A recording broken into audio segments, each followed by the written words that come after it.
اس وقت میرے ساتھ موجود ہے پاکستان مسلم لیگ نون کے رہنما ینگ لائر جناب احمد وڑائی صاحب۔ سال نو کرسمس ڈے اور قائد ڈے کے حوالے سے وہ اپنا پیغام دینا چاہتے ہیں، آئیے جانتے ہیں وہ کیا کہتے ہیں۔ جی سر۔ بسم اللہ الرحمن الرحیم۔ ملک صاحب میں بڑا شکر گزار ہوں، آپ نے مجھے موقع دیا۔ سال نو کے حوالے سے تو میں یہ بات کہوں گا کہ اللہ تعالیٰ جو ہے وہ اس قوم کے اوپر اپنا کرم و فضل کرے اور بہترین سال نو ہمارا آئے یہاں پر، اس کے لیے میں دعا گو ہوں۔ اور جہاں تک بات ہے کہ قائد ڈے کے حوالے سے میں کہتا ہوں کہ قوموں کے درمیان یہ مواقع بڑے کام آیا کرتے ہیں کہ آپ کے موسم جو ہوں آپ ان کو یاد کر سکیں۔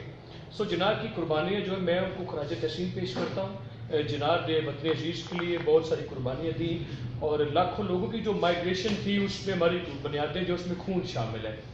تو میں آج کے دن جو ہے وہ جناب کو نہ صرف میں خراج تحسین پیش کرتا ہوں بلکہ میں انہیں ان کی سالگرہ کے اوپر میں انہیں بہت ساری مبارکباد بھی پیش کرتا ہوں، دعا کرتا ہوں کہ اللہ تعالیٰ کرم کرے اس خطے کے اوپر اور آنے والے دنوں میں ایک بہترین یہاں پہ قائد اور بھی پیدا ہوں۔ اور جہاں تک آج کی دن جو خوبصورت مجھے اس لیے بھی لگتا ہے کہ چونکہ آج کے دن اگر بانی پاکستان مسلم لیگ کے جو قائد تھے جناب محمد علی جناح صاحب وہ اگر پیدا ہوئے تھے تو آج کے دن کی خوبصورتی یہ بھی ہے کہ قائد مسلم لیگ جناب محمد نواز شریف صاحب بھی پیدا ہوئے تھے۔ سو میں دونوں قائدین کو سمجھتا ہوں کہ ایک جو ہے وہ محافظ پاکستان ہے محمد نواز شریف، اور ایک جو ہے وہ بانی پاکستان ہے۔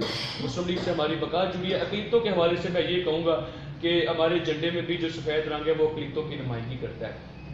تو انشاءاللہ ہم اپنی اقلیت برادری کے ساتھ کھڑے ہیں، ہم ایک پرامن قوم ہیں، تو انشاءاللہ ہم مل جل کر چلیں گے اور میری دعا ہے کہ اللہ تعالی ہم سب کو مل جل کر رکھے۔ پاکستان زندہ باد۔